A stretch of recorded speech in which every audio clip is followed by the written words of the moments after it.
Greetings, peace and power, everyone.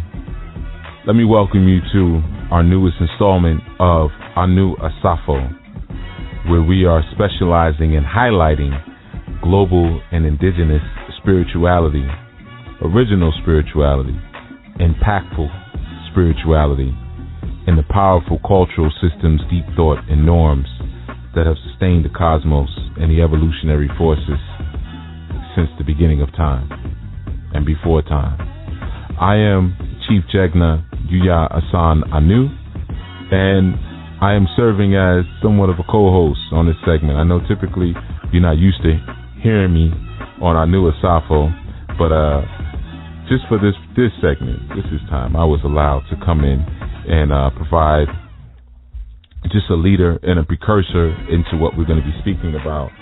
In this segment, we're going to be speaking with our dear brother Bakir Tahimbe, and he comes out of the New Orleans area, and we had a wonderful opportunity to visit a store that he runs by the name of Black Star, which is located in the Algiers, West Algiers section of New Orleans. And the Black Star Cafe is not only a space where you can come in and fellowship and, of course, get your libations, such as your coffee and things like that, but it's a space, it's a watering hole, and it provides support to the grassroots educational community within the New Orleans area. So this is a very important space. This is a very important person to the New Orleans area, and our dear sister Kim, who, as I specified before, has come on board as our media coordinator. She was able to have a wonderful conversation with Brother Bakir. But before we get into that actual segment, I just want to remind everyone that I'll be in Baltimore on September 6th at Everyone's Place, and I'll also be at the Pagan Pride Festival September 27th.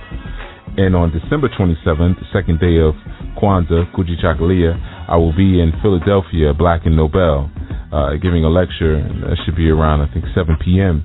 And I'll be discussing the 14 African principles in that segment. Very important for internal community adjustment and external nation building. And what we'll be discussing in Baltimore at Everyone's Place, of course, is dealing not only with self-actualization, but hands-on tools to start bringing about the life in the existence that we say that we hold so dear. That life in existence that we look and we marvel at when we look at our ancestors and say, well, why aren't we doing those things in this time? Well, these are the things that we're addressing. Certainly, tomorrow evening, I want you to keep an ear out for Masterminds Monday, where we'll be discussing wealth with Felicia Terrell-New and Damon Rawls. In that particular segment, we're going to be discussing corporate America, and I was gifted again with an opportunity to share my insight and my perspective on that segment, so you'll hear some of what I have to say as well about the corporate American or the American corporate structure. In this segment, I really want you all to pay close attention to some of the initiatives that this brother, and of course, he works within a family context. When we visited his cafe, he was there and he had his mate there, and they were working together side by side. So, family business. And that's what it's about in this season. This is not about us being able to improve or to really prove to others our ability to work independently. But what's more impressive is our ability to work in groups. Okay, so this brother has proven that not only working within a family context, but has also even pulled up one of his previous students in the name of Samori Kamara. Some of you may be familiar with him. He used to have a segment that he would do on YouTube, and a brother he had partnered with called the Sons of Malcolm X. So, this is about each one teach one, and the older brothers reaching their hand back and creating a lane and a structure for the younger brothers to come through, addressing a question that was asked recently in the Anu Spiritual Training Group with how do we channel and really cultivate the anger of our young people? Where do we send it? Where do we push it? And how do we accommodate it? Well, this is a perfect example of what we're going to be discussing in this show, of how that can actually go on. But if you haven't already checked out some of the video offerings that we've put up, some of the highlights of the self-actualization tour, make sure you head over to YouTube and do that. youtube.com/AnuNation. And subscribe. Okay, do the same thing with the Haru Hassan page as well. Subscribe. That's youtube.com/SUNZOF and the word Sankofa, Sons of Sankofa. I also urge you for the Blog Talk Radio Show to click the follow button. That helps us to know, not only how many followers we have, but where people are, demographics, and some little information like that, which helps me deliver better content to you all, and to find people in your area to work with. But in any event, we're getting ready to get into this interview. I'm excited about it. It was an excellent one, and Sister Kim's premiere launching into the world of Anu Asafo as a host. So here we go. Check it out. I know that you have the Black Star Cafe, which is family run. And I just wanted to ask, what was the motivation behind that particular initiative? Okay, so Black Star Books and Cafe started in 2010 after a young comrade and I established a African-centered homeschool, community-based homeschool. And what we did is, instead of, seeking out, large tuition from our parents and families, we decided to, establish a business that would support the school, since our whole context and concept is, nation building. So we started the school 2009. By March 2010, we had opened up the coffee shop. Not really clear about what the product was going to be at the time. So we did some research and found that coffee is like the second largest traded commodity on the planet. So we went with coffee. Now we still have that same relationship and commitment, to Kamali Academy, as well as some other community-based homeschools that we've helped to develop, like a Granola in New Orleans. We've developed what we call the ACENET, African-Centered Educational Network. And the Black Star Cafe now is used more as a hub for, building an African-centered, community. So, we have a few things like the Liberation Lounge, which is a live music set with spoken word, MC, and singing. Musicians are welcome to, jump in with the band. Free Souls band is our house band now. We have a night called with Power Lines, where we do all spoken word. We're developing a cultural enrichment program that, kind of aims at the whole family. So on Wednesdays and on Saturdays, we do, we have some games that we play, like chess and Mancala and Scrabble. And in our case, when we play Scrabble, we get extra points for words that are, from one of our traditional, native tongues. So it forces you to, figure out some new words in an African language, which is, a plus for us, because language represents so much power. So, and it's more, we're open every day, except for Monday. And like I said, the whole agenda is to develop and establish, a power base for ourselves as a people. Beautiful, beautiful. Well, for those listening, I'm here speaking to Bakir Tahemba. Did I pronounce that right, brother? Tahembe, yes, sir. Tahembe, okay. Yeah. Bahende. And we are speaking about some of the initiatives and the work that he has going on in the New Orleans area. As many of you know, I just finished making a pilgrimage from that space and doing some work with the people who are there. And, of course, I will be returning. And throughout that journey and while we were there were some who had mentioned this brother and the work that he was doing with the actual store. And, of course, we met one of your homeschool, one of your hosting your facilities, brother who runs it. I met him out in Congo Square Park. So, some good symbiosis going on there. Obviously, in New Orleans, people are cooperating with one another to make things happen and forming collectives. And, of course, I am Yuya Asana New, and I'm here with today's co-host, our media coordinator, Kim. And I'm going to let you take it from here. But, I wanted to just kind of put the background out there first before we even do introductions, because sometimes we get off into who's who as opposed to what that person is doing.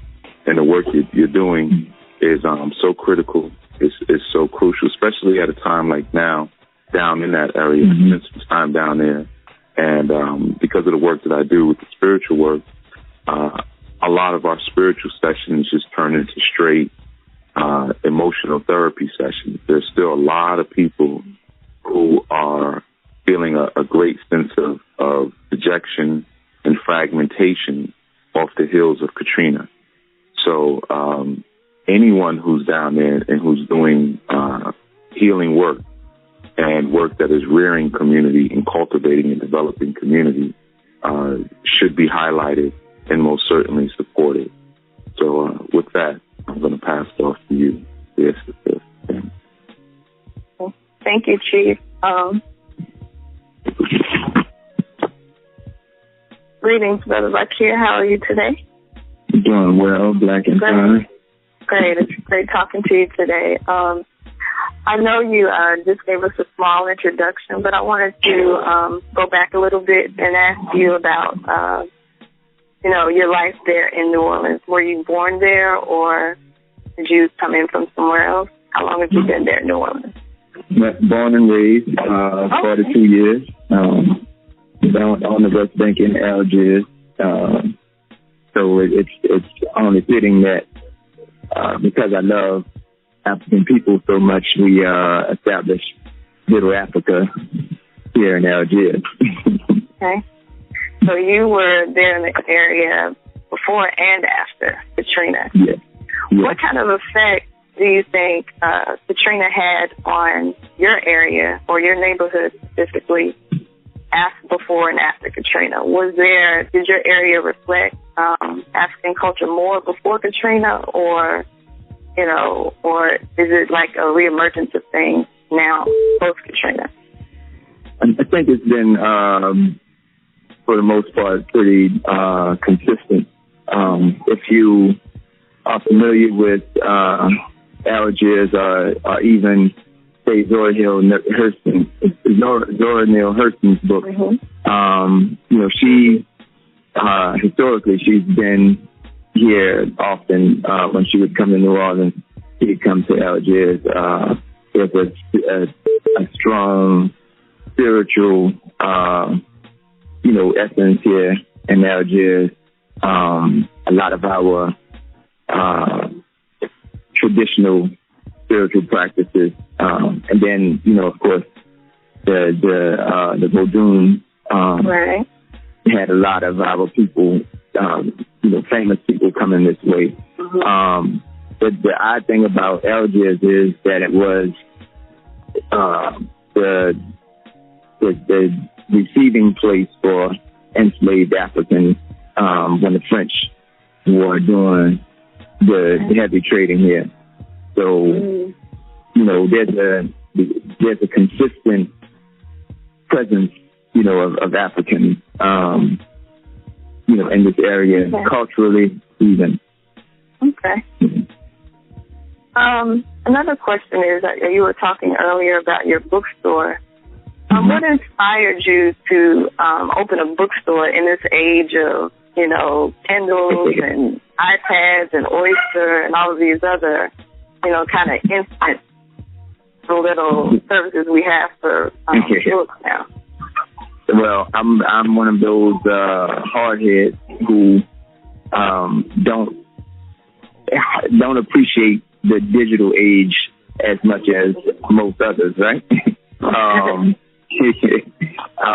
One thing about books, for me is just the feel of having a book in front of me and not having to, fix your eyes on that digital screen and the whole nine. So there was a lot of, kickback, or a lot of our people discouraging me from opening a bookstore. And, I just took it that we just don't know ourselves. So once we understand and know ourselves, there'll be, a lot of book readers coming over to read and discuss them. Did you see this opening this bookstore is like, well, first of all, was your neighborhood or your area severely damaged by Katrina, or so what was it like? Yeah, we didn't get the flooding, the water. They blew the levees on the east bank of the river.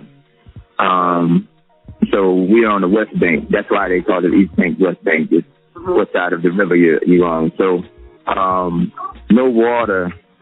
One Algiers is like one of the highest points in the city. And then two, like I said, they blew the levees on the other side. So we got some wind damage. The storm wasn't as damaging as the detonation of the levees. You know what I mean? So there was a great deal of effort to keep us out, of our home. People who were stuck on the East Bank around the Superdome and the convention center, when they attempted to walk across the bridge into Algiers, onto the West Bank, Jefferson Parish's police force, lined up at the base of the bridge with, weapons and dogs. Wow. And turned the people back around. Really? So, that's something that's not spoken of a whole lot, but it's a real vital, thought or idea. Really? Sorry, go ahead. Go ahead. Oh, I was going to say, because I would think that a situation like that would spark, some type of gentrification kind of project. Everybody's fleeing from one area to the next. Yeah. And the fact that you all kind of, kept people from coming in, that's pretty close to amazing there. Yeah. It was terrible. And in fact, there has been a whole lot of, gentrifying of our neighborhoods. New Orleans, as on the whole, much like, a lot of our other larger cities, Brooklyn and Harlem and things, there's a lot of European presence from other cities, mostly coming in, purchasing, homes for little nothing. It's that what they call it, disaster capitalism. Unfortunately, we were set up in a sense to say, when you are shipped to other cities, life is so much better because they're giving you all of these extra incentives, and then maybe the economy is a little better depending on what you're into, and then you end up not wanting to come back to New Orleans. And then by the time you do come back to New Orleans, like one of the things they did was they jacked up the prices of rent. Right. They got rid of Section 8, put in something called DHAP to assist, renters, and rent for, say, a 3-bedroom apartment that was maybe $450 to $500 a month is now $1,200 to, wow. $13. So so much has been done real slick, like real mathematically, to change things, on this part. Wow. So for your particular neighborhood, most of the people that lived there before the flood, were they still there afterwards, or did things like that kind of push them out? Yeah, one of my neighbors, for instance, got to another part of Louisiana, Lake Charles, Louisiana, purchased a house out there, wanted to sell, their house here, but wanted, like top dollar for it, and it was too much going for,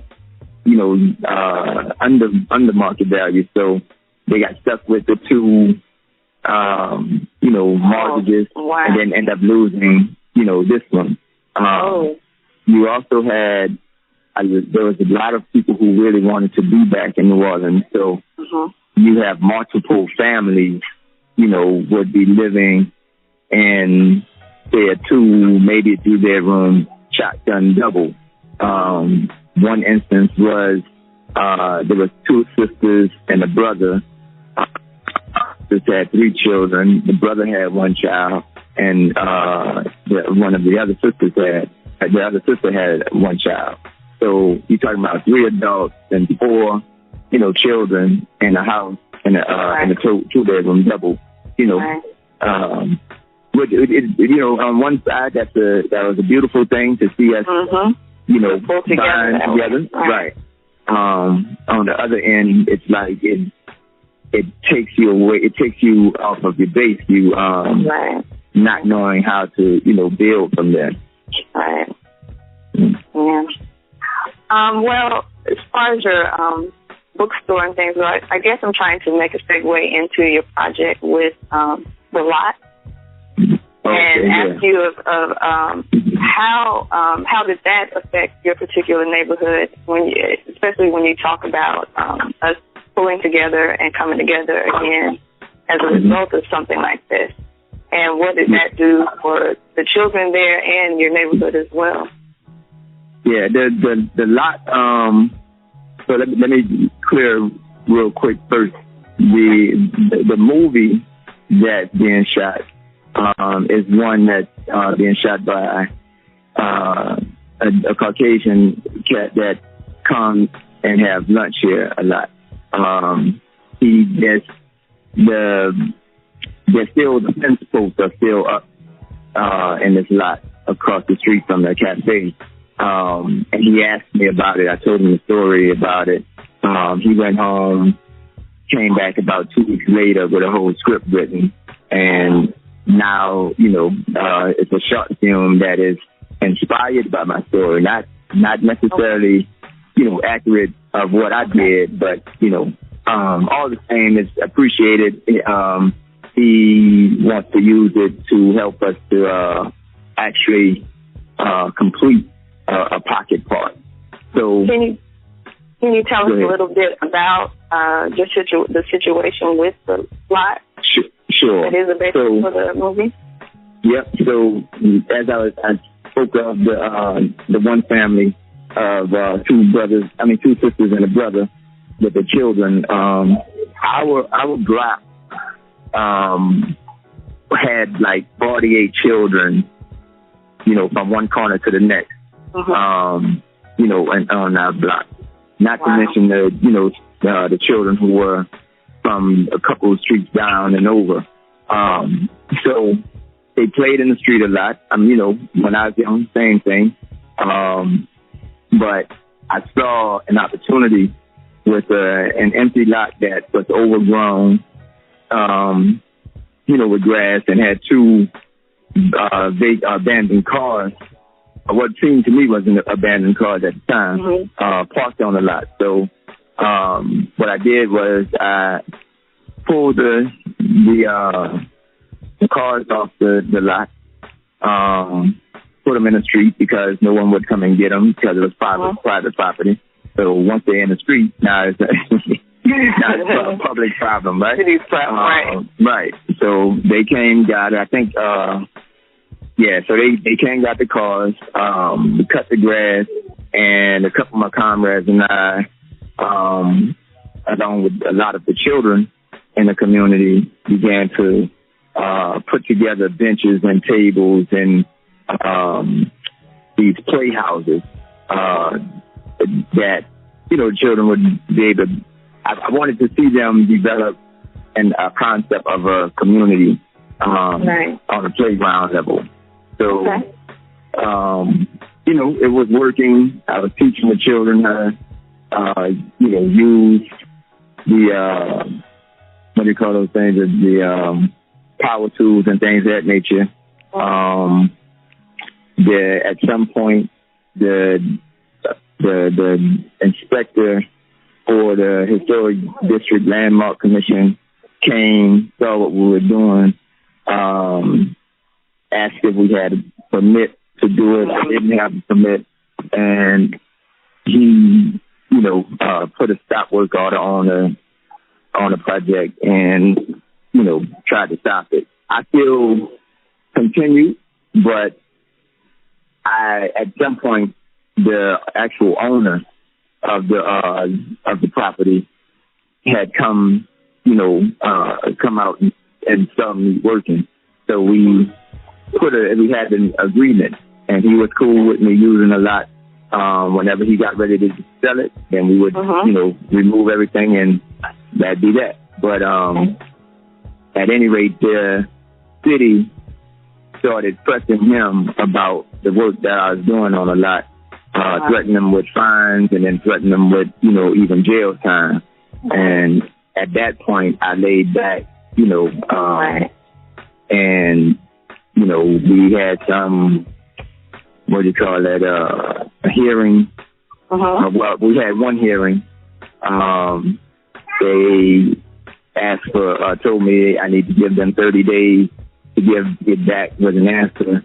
After 45 days, I received a letter to say that I can continue, building the lot. But by that time, I lost the morale of the community, the children, the parents who used to, bring us lemonade and iced tea and hot dogs and things, So I let that one go. And now we're actually looking at another lot that no one had laid claim to. It's more a city property per se. And we're gonna, jump on that and do it again. Okay. Yeah, I know GGI is really big on encouraging us to find abandoned lots or lots in the city that no one's doing anything with and purchase them. That kind of eliminates some of that headache. And a lot of times the city may even, donate them to you or give them away since it's kind of an eyesore, so to speak. Fast forward to now, the Little Africa Festival, that experience with the lot and with the bookstore, did that have anything to do with this project or? Yeah, in a sense, it's one feeds the other. The idea of the Little Africa Street Festival feeds into the development of Little Africa. Little Africa is basically our concept of African cultural and business district, much like you would imagine, or not necessarily imagine, much like you see when you go into Chinatown, a little Italy, a little Korea, right? So we started with on the corner where Black Star is. we sit at an intersection of two streets, Belleville and Slidell Street. So what we did is we put up street signs.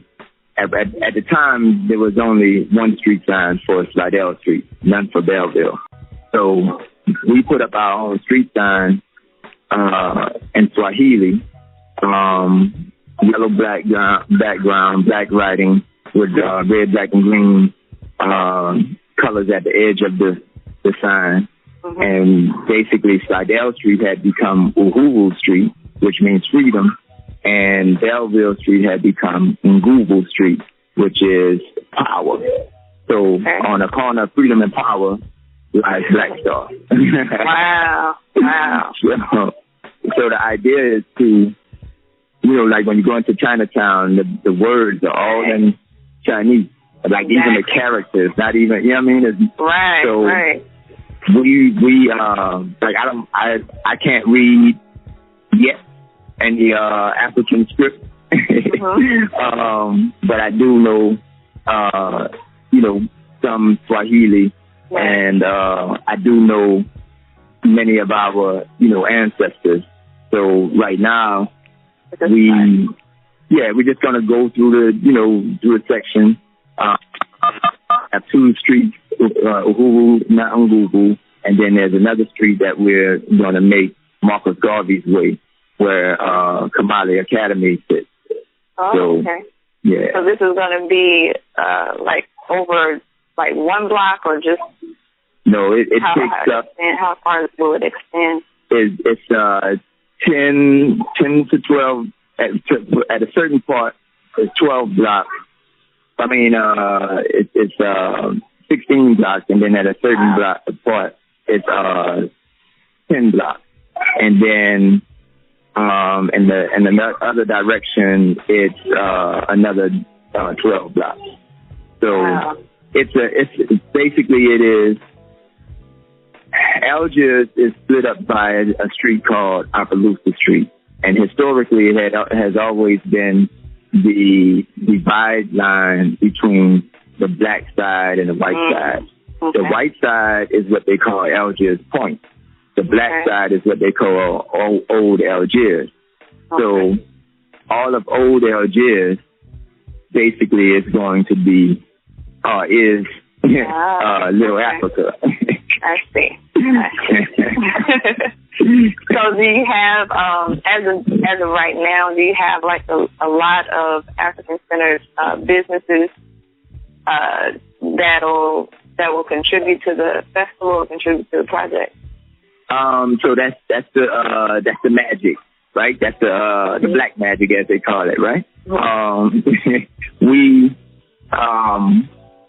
This is something that I personally started pursuing. I've been pushing the idea. Some people really get it. Some people don't get it at all. The Little Africa Street Festival will allow us to celebrate ourselves and allow people who don't get it, or even those who do get it, to be able to see a figment of what it will become. So I say yes. I have full cooperation and support, because our ancestors are watching, right? That's right. So as they say, if you don't claim it, you can't name it. So right. So there we go. We're going to take a quick break, and we're going to come back with the second part of that segment with Brother Bakir Tahembe and Arkim. And I just wanted to kind of give a little quick announcement in between and speak about some of the things that we have going on that at our new nation that some of you may want to get on top of. Of course, like I said, you want to check out the events calendar. A lot of times people have been asking me, where will I be? Or I pass through where they're at, and they say, I didn't know you were here. That keeps happening for some reason. I know for some of you, you get to the shows a little late. You live off the archives more so than when the shows actually come out. I completely understand that. So what you want to do is you always want to keep an eye on the event schedule list, which you can get at enlightenmentandtransformation.com. If you go to enlightenmentandtransformation.com/events, you'll always know what's happening. We keep the calendar pretty updated, at least for the major events. And even on Sadula House, if you frequent that site, and that's where you go to get your rituals and things like that, if you look there, you will also see the events list on the side. So that's where you want to go for events. For those of you who have an interest in doing any form of advertising or sponsoring for Enlightenment Transformation or any of our media channel broadcasts, definitely reach out to, you can send an email to questions@anewnation.org, or you can also send an email to sales@anewnation.org. That's SALES @anewnation.org. And our sales team will get back to you on that one. We're in a mode now where, like I said before, we're switching up the model a little bit, and we're putting out some feelers for different things we're going to be doing. One of which, like I said, on Sundays, I will be working out of high frequency radio with Yusuf L. And of course I timed it so that show ends right when I knew Asafo begins. That's one of the reasons why I didn't do the 3-hour show. He asked for 3, but I said I would do 2, and then we'll see. Maybe we'll probably expand it to 3 later, because I know he does a 3-hour show, so that his audience is kind of used to that. But I got to make sure I'm back to tune into our new Asafo, because this is a very important show to me. So you want to be on the lookout for that, as well as we're also in the process now of, like I said, moving the Udemy classes over to Sadulu House.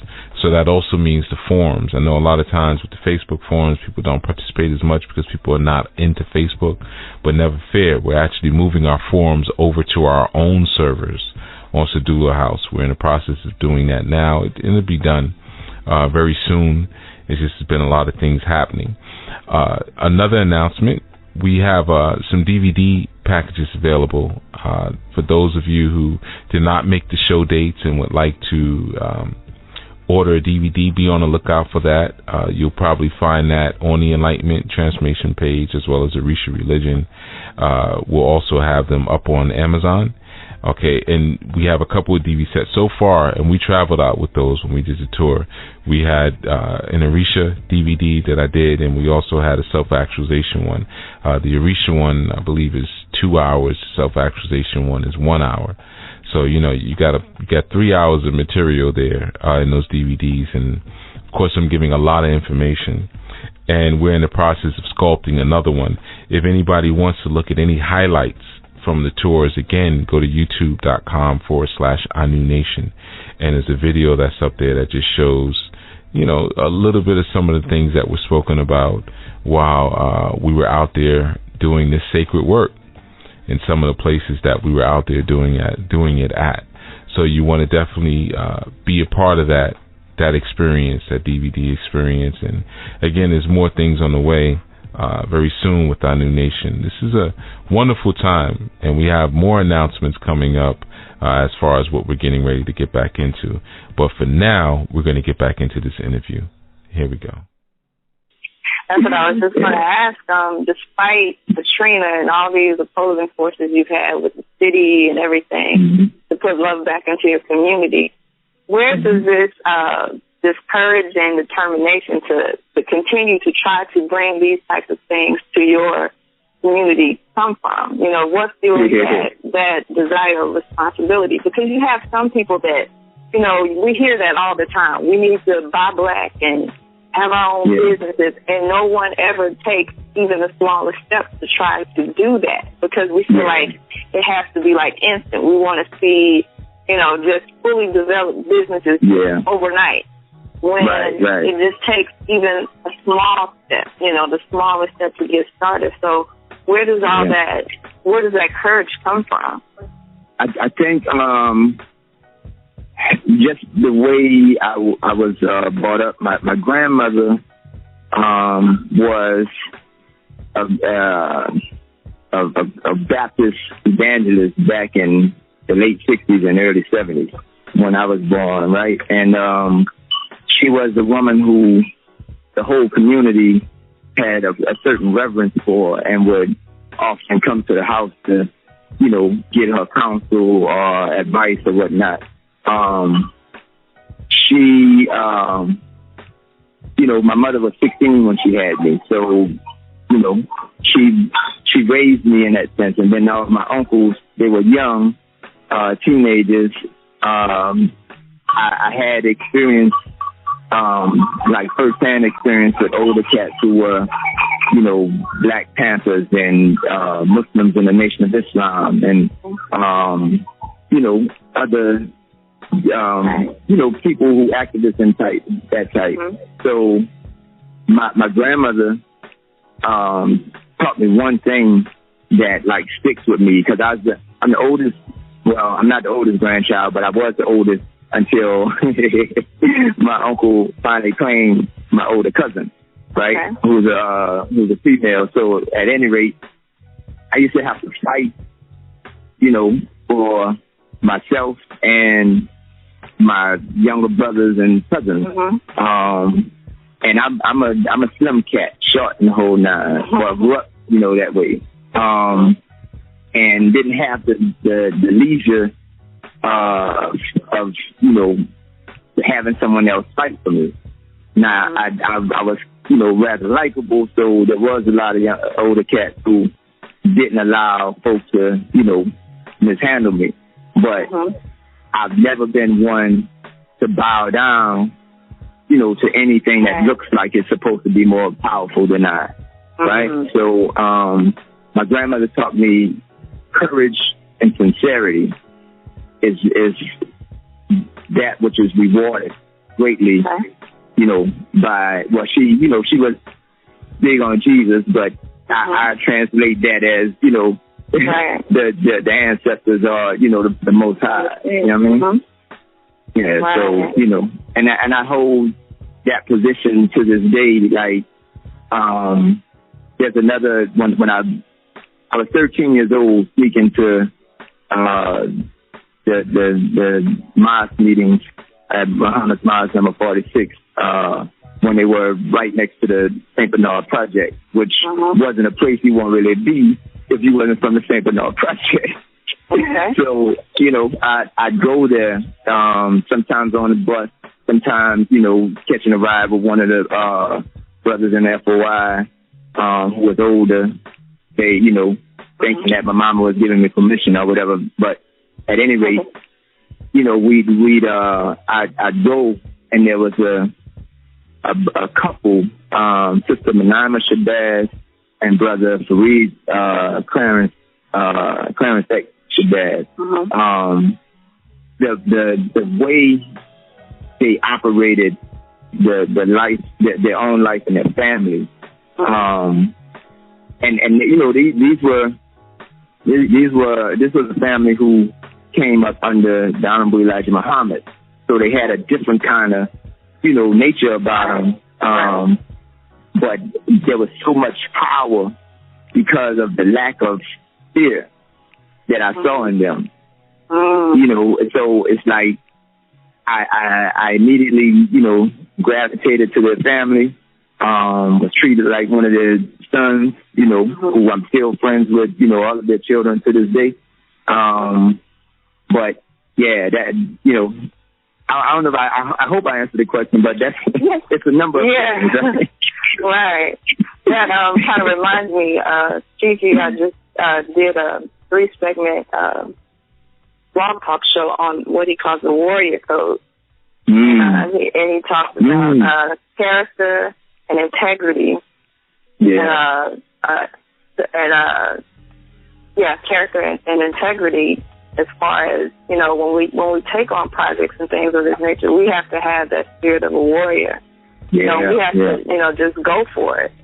And so what would be your advice to others trying to make changes in their own communities despite, you know, lack of support or fear? You know, because like I said, a lot of people are just kind of paralyzed and frozen because they don't see how they can make, you know, we want to make big, huge significant changes, not realizing that it's, small things that equal up to something huge in the end. Right, what would be your advice as far as, you can, talk about, trying to change, or transform abandoned lots, or even something as huge as you did. Opening a bookstore is huge, and starting a cafe. What would be your advice on that? Again, I say it often. It's all in the doing.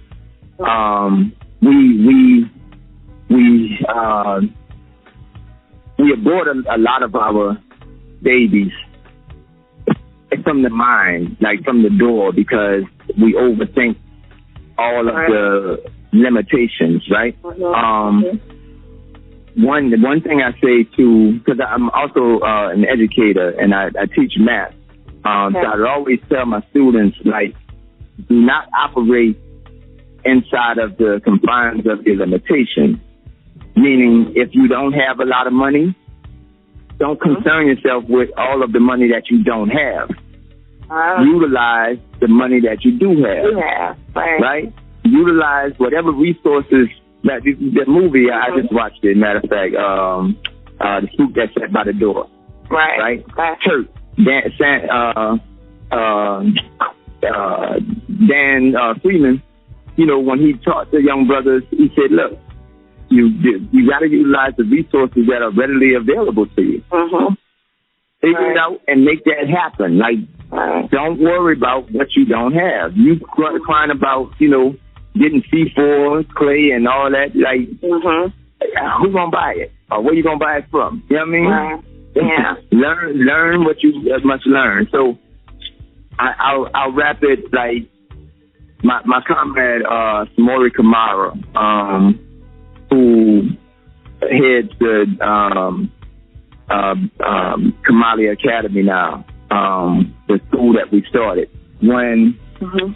When he, like, I'm 10 years his senior, he was like when I was just substituting, he was a 9th grade student of mine, and we had like 3, as he tells us, about 3 days together, and it changed his scope, right? So when he came out of high school, he was a jock when he was in high school. He played basketball, still loved to play, but he changed his mind about education and what it can do and what it means. He went to school, got his undergrad, and then ended up getting a PhD. When he came out from getting his PhD, he came to me and asked me what I was doing. And now I had just finished my last year. I said, this is my last year teaching in the public school system. I'm going to open up my own school. And he could have gotten any, you know what I mean? Like, with a PhD, I'm sure he could have gotten any job he wanted. But he chose to rock with me in pursuit of something that benefits our people. Right? Neither one of us, like, he didn't have a job. I got 8 children with one on the way. And at the time I had 7, right? And, we figured, like, look, we're going to do this. We went knocking on doors through, Algiers. And we started with 2 students. When I told my former students from the school that I was teaching at, that what I was, going to do, they laughed. Like, how you going to start a school? You know what I mean? Like, our people don't, as you said before, we don't see the promise of having, because we only see the large of it. We only see the super Walmart. Right, exactly. We don't see Sam sitting on a corner selling 5 and dime, you know what I'm saying? We didn't see Tuskegee when it was just a chicken coop. Exactly. Right? No, like you said, maybe 2 or 3 students. Yeah. And we started, and now, like, at one point, we had, with AceMet, we had 6 schools open. and we were servicing about 85 students across the city, right? Wow. And, you know, it's not the easiest thing. And so some of those brothers and sisters that, you know, started them up, they let them go. But we still, with Kamali Academy and Adenkwanola with Mama Liz Fletcher, we still hold about 60 students, you know, collectively. And so all that being said, you know, I think the most important thing is for us to pursue what we imagine, right? Like use your imagination. I think a lot of things that I've done, like even the playground or the park. I remember on Saturday mornings when cartoons used to come on Saturday mornings, seeing all these commercials and these cartoons. Yeah, for children, and you know, they playing with Tonka trucks, and it looked like the whole thing is set up like somebody, like whose parents put that yard together like that for this child, right? So now it's like I use the child in me. I go to the imagination of the child in me, and like this is what I want. This is what I want to see. This is what I want to be a part of. And I'd be damned if anything or anybody who opposes me is going to stop me from being in that world. You can call it a fantasy world or whatever, but I know it's one that will render me happy and free, right? And that's all I desire for African people is love, happiness, and freedom. Right. And I think, too, you know, the African friends that I have, their families value education more than anything. They save up, you know, that is the most expensive thing that they will spend their money on a lot of times. And I think here in the States, since we don't, you know, since we're so used to public education, we don't value school, you know, and you spend your money on the things that you value. So, you know, when you're trying to build these things like schools and things, we have to try to support each other, you know, with the cost, just the cost of things. If you're meeting in someone's house or whatever, you know, just learn to help to fund each other. It's just, we just don't have a value for education, I don't think, as much anymore. Yeah. No, I think that's true in a lot of cases. But I'm going to say, but also with that is there's no agenda or no contingency plan for us as a people with education. Like when you consider a person with a PhD works all of that time to get information so that they can get a salary that is equal to maybe someone with a master's degree, but a lot of times someone, you know what I'm saying, with a bachelor, then we really have to consider why we are being educated. Now, one of the things about our brothers and sisters on the continent, with colonialization, they are still kind of chasing European standards as well. That's true. So the first place they go to is London. You know what I mean? When the people from London got what they got from us. Right. And so Brother Amos Wilson says that the purpose of an education, a good education, is to allow the people to utilize that education so that they can survive or thrive. Now, that's not a direct quote, but that's, you know what I mean, what I get out of it. Like, until we consider what we are educating ourselves for, how are we going to use education so that we can thrive? Not to, like, I'm not trying to destroy Europeans or any other group of people, but I have no desire to uphold the European world. Right. I want to personally concern your race first. I mean, you consider your own people first. Yeah. As most cultures do. We're the only ones that seem to want to care about everybody other than us. Everybody else. You know what I mean? And I can definitely relate. I live in a small town that's predominantly black, and most of the people, most of my friends that I graduated school with, they moved away. And, and they sit around and talk about, what our town used to be, but they went away and built things instead of coming back home to put things back into the city. So, like you said, we have to, where is our loyalty or sense of loyalty, or what exactly are we, what exactly are our goals? What are we trying to do? Right. Yeah. It gets sold out. It gets sold out for the trinkets that looks like we've made it. That's why, like we just listen to our language. I got to make it out. I got to make it. Like, you know what I mean? Make it out of where? Make it to where, right? Once you start talking about I. But, we as an African people, it's we. You know what I mean? That's the French yes for us. But it has to be supported and encouraged through example. Like I go to, like right now, I really have a desire to be in like a little small hick town. I would love to just live among African people who love living with African people, right? And we can establish our own little city. I don't care, like even if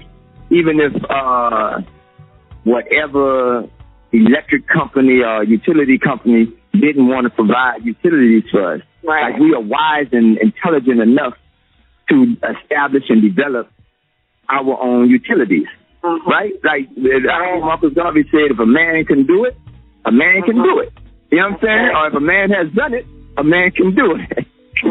So, why we think that, the Europeans, quote unquote, civilization is a monopoly on civilization. Right. Exactly. Yeah. Well, I want to take a minute to let you speak about your festival coming up, give us a date, and also to let people know how to get in contact with you if they would like to contribute to the project. Right on. Again, my name is Bakir Tayahembe. That's BAAKIR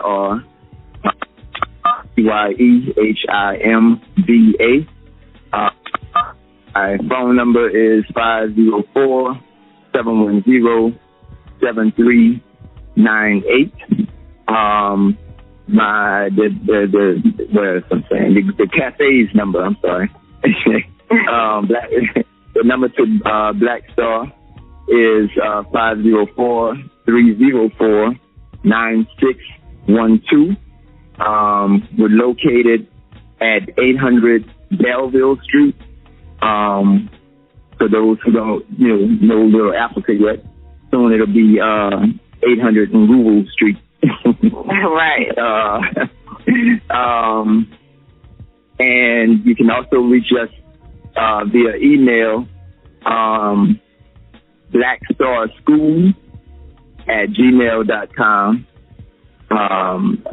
And you can also reach us at blackstardollars@gmail.com. Everything spelled,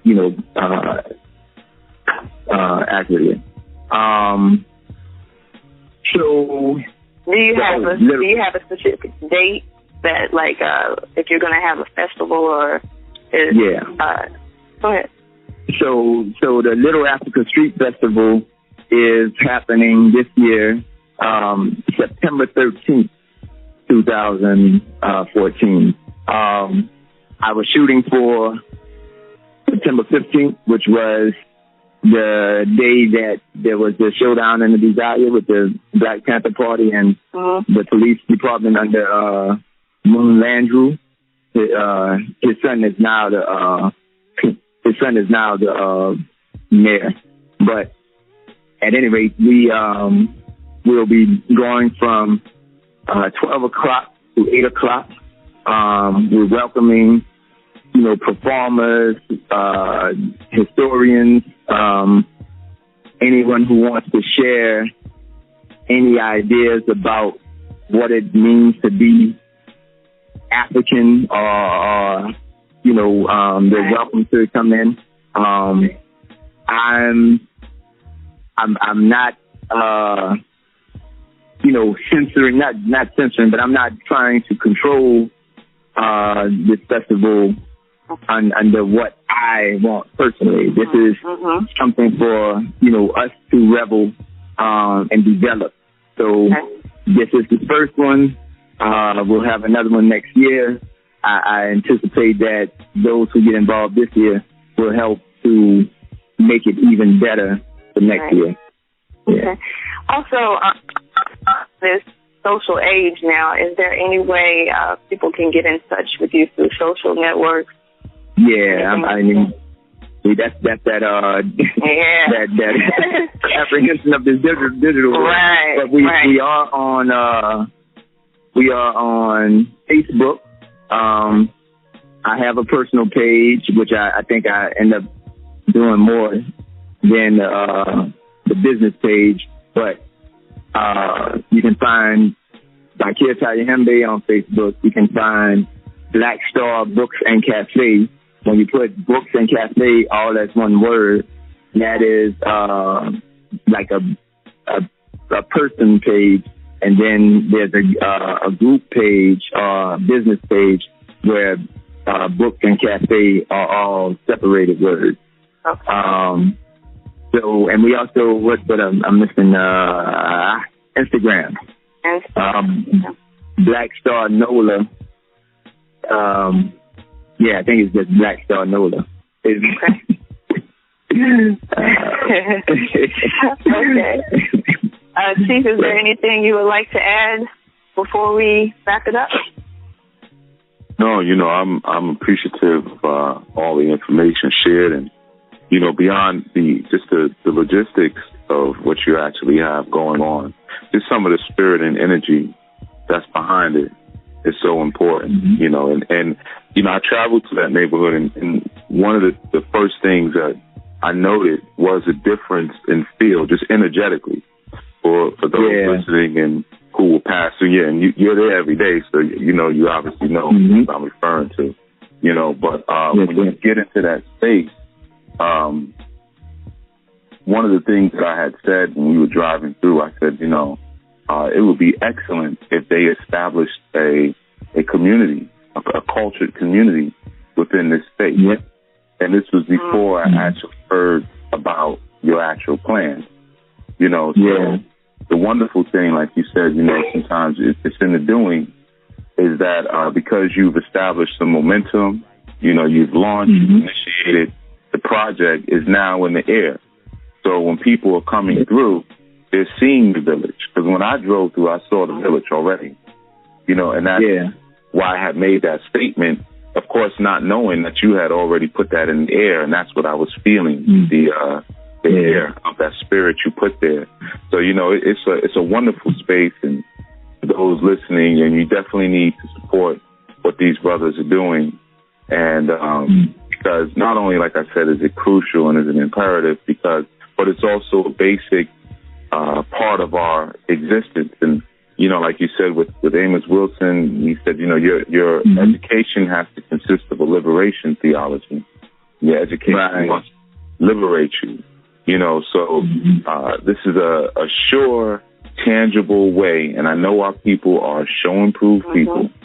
They don't like to support anything until they see it. Even if it's just a little flag in a tent, then it's like, oh, okay, y'all get it, Right. So definitely, make some time to come through and meet with the brothers, and because they're architects, they're visionaries and they're architects, and we certainly need builders in this time, but the architects and the visionaries are the ones who get it started. And I can tell you, firsthand account, just when I drove through that area and went by the store, I saw it. I saw it in my first eye vision. So what they're doing is very real, you know, and again, I'm thankful for it. I will be coming back through the New Orleans area to do some spiritual work with some people, and I will certainly make a visit every time I'm there to contribute and invest in the work either way, you know, any way that I can. Right on. I'm glad you said that, because I so desired to, you know, come and see you when you were here, and I missed it. I had a couple things happen over the past couple weeks. I have a schizophrenic uncle, and something, you know, happened in the family, but like, just to hear you make the statements that you just made is very encouraging. And I really desire that when you come back, as we say here in Middle Africa, when you come back home, that we could possibly link up, like my comrade, Brother Shaq, and Mama Fire, like Ayana. They have a radio show on WBOK, and spearheading this thing we call the True Love Movement. You know, Sister Dominique Adana Bonsa, who does our vegan lunches over here, and another brother, Ken Amin, along with you know, a couple other people in our circles. I would love to be able to, like, sit with you if at all possible. You know, just so we can build and learn one another, maybe. For sure. You have my word. When I come through, I will not hit that highway out of New Orleans without us having that build session. And, you know, like I tell everybody, I tell my students, I tell all the supporters, and I'll say it to you, if I don't sit down and eat with you, I don't know you. So, right on. Right on. You know, so that to be a part of. That's how we got to put that on the agenda, brother. That's got to be a part of it. Yeah. You know, we got to break bread together. You know, but definitely, you got my energy, and you know, I send a warrior strength out to you, and to the work that's going on. And at any moment, anyone from your collective needs some support. Anything we can do, you know, just put the word out, and we will do all that we can feasibly can to lend a strength to the work. Because, like I said, I went down there, and you know, I just want to say too, because those who listen to this show, you know, they're more hindered and based on a spiritual community, what we do here, you know, with our new and you know, you all hear me talk a lot about, you know, applying your spiritual intelligence to your corporeal work, or to your third dimensional work. You know, it's not just enough to hide in your shrine behind your pot, you know, and cast spells and send hexes to people and things like that. You got to get out and put your hands to the work. And like I always say, never do something spiritually that you don't have the heart to do physically. You see, so when people are doing these things in the physical, you know, you got to make sure you put your thrust behind it if that's what you say you're about. If you're about this, ultimately, we would not, the Yoruba, because many people know I center on the Yoruba tradition, but we would not have been able to come up with these great calculations and these magnificent cosmic formulas and how we should interact with the cosmos if we did not have a communal, political, and economic structure that allowed for our ministers and our priests to go into the temples for days on end. Somebody had to make sure their family was eating back home and their homes were protected, and they had water to drink and so forth and so on. Right. There was a structure that supported it, you know. So when you have people like yourself and the family down there who are creating those structures, it is not only the responsibility of the spiritual community to support it, but it just makes good sense. It would be foolish to do anything other than that, because these are the individuals who are creating environments and platforms for you to come out there and pour libations and drum and do your incantations. You know, so this is all a part of the same work. So, brother, you know, again, we will link when I come through, and you know, we'll see what the ancestors have for us from there. Yes, sir. Looking forward. Looking forward.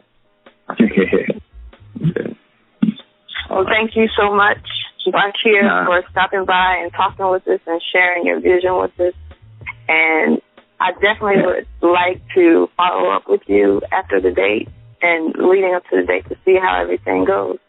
Yeah, please do. I appreciate the invitation, the reception, everything. So I look forward to, like I said, seeing y'all again, building with y'all, and just as you offered your energy here, know that anything that I can do from this point, you got my energy as well. Okay. Thank you so much. Thank y'all. Okay. All right. All right. Uhuru Sasa. All right, there you go. So that is our segment. And, of course, we had an opportunity to speak with Brother Bakir Tahembe, who, again, is based out of the Algiers section of New Orleans.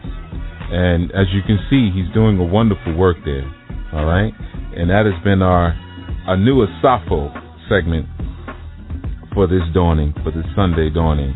And I'm thankful for all of you who took the time to tune in. And I'm even more thankful for all of you who I know, after hearing that segment, will lend a hand of strength and support to our brother Bakir.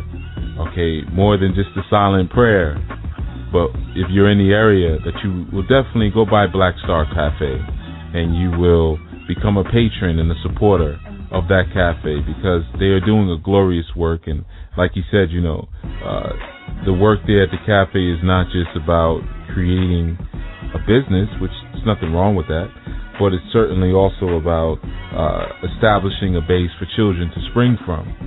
This is so important. Whenever you look at any type of invader's plan, anytime you have a colonialistic system, whenever colonies are set up, the first thing that they set up, right after they set up shelter and they secure a water supply, they always establish the school and then the church. Okay, because they're pretty much one and the same. But the school is the beauty of a school or a shule is that in that space, every member of the community has an opportunity to frequent it. From young and old, every member of the community has an opportunity and reason to be in that space. So it's the greatest place that you want to establish a plan and a scheme of indoctrinating your populace with the information that you want them to have. Okay, so it's an important thing for us to support those who are supporting the education of our own. As it has been said many times, only a fool would send their children to their enemy to be educated. And this is a time where we have to cease the foolish behavior. Okay, clearly we've tried certain modalities and ways of other people, and they have not worked for us. Why? Because we have our own way of learning. We have our own way of navigating throughout the world and the globe. And when I say the world, I don't mean the physical planet. So I don't mean the same thing when I'm saying globe. But the world is your perspective, your vision, and your circumference of awareness that you consider to be the sphere of influence that you may have the possibility of influencing yourself. So this is a time now that we create these cookie cutter processes for raising our children.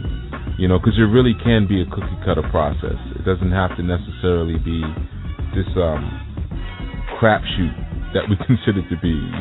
Maybe this one will come out well, and maybe this one will be a dud. Who knows? But really, there is a process, and these brothers like Bakir and like Brother Samari, they are creating processes and curriculum where we can not only bring out the greatest genius in our own children, but we can replicate this and share this with other children and share this with other families. And of course, for those of you who have been listening, you know that I'm a strong advocate of homeschooling and taking our children out of these warehousing institutions that are financed by the same institutions that own the prisons. It really doesn't really make sense to put your child into that space for them to go into an environment where they're not going to see much that's going to reflect their own indigenous genius. They're not going to see images that reflect their genius, and their true story is not taught. But why should it be? I don't blame the schools for that. The schools are doing what they were put there to do, and they're doing an excellent job at doing it. Okay? So I never will blame my adversary for them making a strong move, for them making a wise move that secures their position and helps to ensure their genetic survival. That is what they're supposed to do. Now, what are we supposed to do? Okay? When you go to their schools for education or training, they teach you an education that is going to support their system, that is going to maintain that status quo, as they should. So in the same instance, our education should be liberation-based. And once we get past the point of liberation, our education should bring about freedom. And those of us who are supporting that movement and supporting movements like the Little Africa movement to establish spaces again where young people and even adults can see environments that reflect their greatest works, that reflect their genius, these are the individuals that we need to support. Last Underground Thursday, if you haven't heard it, I advise you all to go back and check the archives. One of the things that you would have heard is that I did a whole rundown on how to establish a simple and basic solar generator system. Okay, now that's actually directly connected to the things that we're speaking about here. It's that self-sufficiency, that ability to live off the grid, and of course to live off the land. Once you can begin to establish those modalities in a real way, you can raise your children however you want to. Never be tricked into the thought and the idea that the state has any stake in your children. If they cannot prove themselves to be a third-party biological parent by law, then they have no stake in, and by law, no obligation to care for your children unless those children are wards of the state. So we have to stop signing our children over into these institutions, because once they get into those schools, they're socialized in so many different ways that we can't really monitor. We can't keep an eye on them. Okay? And the same instance when they're walking through neighborhoods and localities that we don't necessarily approve of, or we don't have control in those spaces or family in those spaces, then anything and everything happens to them. So this is a great initiative. What they're doing, it needs to be supported, and it needs to be replicated throughout the global African village. And with that, this has been our segment of our new Asafo. Make sure, if you're interested in classes with the Sedula House, you sign up, sedulahouse.com. Make sure you sign up for the newsletter. Very important. You can get the newsletter at Sedula House. You can get it at ournewNation.org. You can get it at orishareligion.com. Some of the other sites, make sure you sign up for the newsletter, follow the show, comment on it, especially you iTunes listeners. Definitely rate the show on iTunes and put your comments on it. That helps to bring our ranking up in iTunes so the more people can see the shows and be aware of them. All right? So until next time, I am Yuya Asan Anu, signing off. Uhuru Sasa.